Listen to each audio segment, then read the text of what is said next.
Hello, this is the luckiest maths teacher in the world. Thank you so much for tuning into this video in which we will look at proportions. Specifically, we're going to look at hypothesis testing and confidence intervals. So let's start with this question. School claims their new homework policy mandating 2 hours of homework per night is supported by the majority of students. To test this, you ask 100 students selected at random and find that 40 support it. Does this render the school's claim invalid? This is the kind of question we answer in inferential statistics. So what we're going to start off by doing is called a hypothesis test. In a hypothesis test, there's always a null hypothesis and an alternative hypothesis. The null hypothesis is basically nothing to see here. The alternative hypothesis is, yep, something's going on. So we actually choose alpha, the level of significance. So why wouldn't we want to be as confident as possible? Why wouldn't we want a confidence level of 100%? Well, when we perform hypothesis tests, we can basically mess up in two ways. Type 1 error, which is when we reject a true null hypothesis, or a type 2 error. That's where we do not reject the null hypothesis even when it's false. In other words, we fail to accept a true alternative hypothesis. So the problem is we choose alpha here. We don't want to make a type 1 error, so we want alpha to be as small as possible. But the smaller value we choose for alpha, the larger beta will be. So if we make it really sure that we do not reject H0 when it's true, we're opening ourselves up to the possibility, we're increasing the chance that we fail to see an effect when there is one. We fail to see a difference, the alternative hypothesis, even when it's true. So an analogy to this would be a criminal case. In Australia, of course, you're innocent until proven guilty. So H0 would be the null hypothesis that you're innocent. So we start with this assumption and then we see if there's enough evidence to change our minds that you're guilty. So there are two ways you can mess that up. You can convict an innocent man, so that's a type 1 error. The other way you can mess it up is you acquit a guilty person. So that would be a type 2 error. So in statistics, all hypothesis tests basically go the same way. So the hat here means a statistic. So basically we compare a statistic to what we think the population parameter might be, and we divide by the standard error of our statistic. This one number is called the test statistic. We basically figure out what is the probability we could have attained this test statistic due to chance. So let's return to this example here. So in our homework example, our null hypothesis is going to be p equals 0.5. That's the nothing to see here bit. So our null hypothesis is that exactly 50% of students at the school support this homework policy. So in our sample, it was clearly under 50% who supported it. So we're going to make the alternative hypothesis just that the proportion of students who support it is less than 50%. That's what is suggested by our sample. We're going to see if there's enough evidence that that is true of the whole population. Now we know from previous lessons that p hat follows a normal distribution. The expected value is p, and this is the standard error or standard deviation of p hat.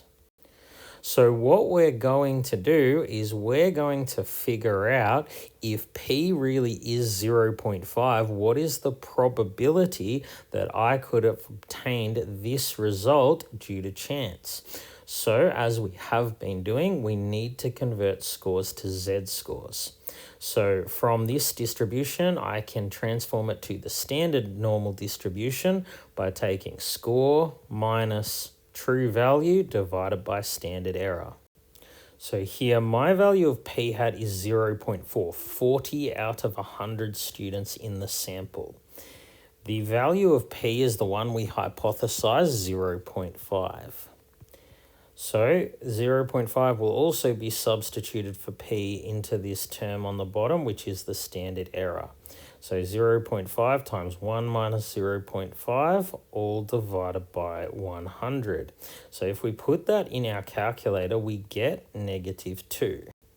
So if 0.5 were the true value for P, the sample we got has a z-score of -2. So using either table or technology, this probability is about 0.0228. In other words, if 0.5 were the true proportion, then the probability that I would have obtained this result due to chance is about 2.28%. So is that enough to reject the null hypothesis? Well, that totally depends on the confidence level and the value of alpha. So standard for choosing alpha is 0.05. That's 95% confidence. That means a 5% chance that we reject the null hypothesis when it's actually true. So this value we calculate is called a p-value. I'm sorry, I know it's confusing. This p means probability. It has nothing to do with population proportion. You will see p-values in hypothesis tests that have nothing to do with proportions. But we reject HO, the null hypothesis, whenever the p-value is less than or equal to alpha. So here the p-value is clearly less than alpha, so we are going to reject the null hypothesis. So we have sufficient evidence to conclude that the proportion of students who support this policy is under 50% and not a majority like the school said. Of course, whether or not we reject the null hypothesis depends on the value of alpha. If we had chosen alpha to be 0.01, so that's 99% confidence level, then we would not have rejected the null hypothesis because this is more than 0.01. But at the 95% level, we can be confident enough that the null hypothesis is not true. All right, let's now look at confidence intervals. So here is the same example, and we are now going to answer that with a confidence interval for P. So remember, P is the true population proportion. We don't actually know it here. We only know the proportion from our sample was 0.4. So what we have here is that P hat follows a normal distribution or can be approximated by 1. And that's because n times p is 40. It's clearly much more than 9. So we can use the normal approximation. So what we want to do here is want to come up with an interval, a range of possible values for p. The center of this confidence interval will be p hat, and we want to find a value here and a value here. Now again, we choose the confidence level. So I'm going to again choose alpha is 0.05. That means our confidence level is 95%. So that means I want to find the confidence interval so that the area here covers 95%. The area in the distribution for p hat is 0.95. So what I have to do is look at the Z, the standard normal distribution, and I want to find these two values here. They will be the same with different signs because the mean is 0. And I want to find these values such that between them here is 95% or 0.95 area. So if I want the area here to be 0.95 because of the symmetry, that means I'm going to have area 0.025 here, and the area there is going to be 0.025. So I'm going to use my inverse normal table. I look on the table for this number and I find it occurs about 1.96. The probability of a Z-score being more than 1.96 standard deviations below the mean is about 0.025. So what that means is in any normal distribution, 95% of the scores are within 1.96 standard deviations below and 1.96 standard deviations above the mean. So to actually construct the confidence interval, I use this formula here. The reason it's alpha on 2 is because what I've just shown. If I want alpha to be 0.05, I want the remaining area to be cut in half.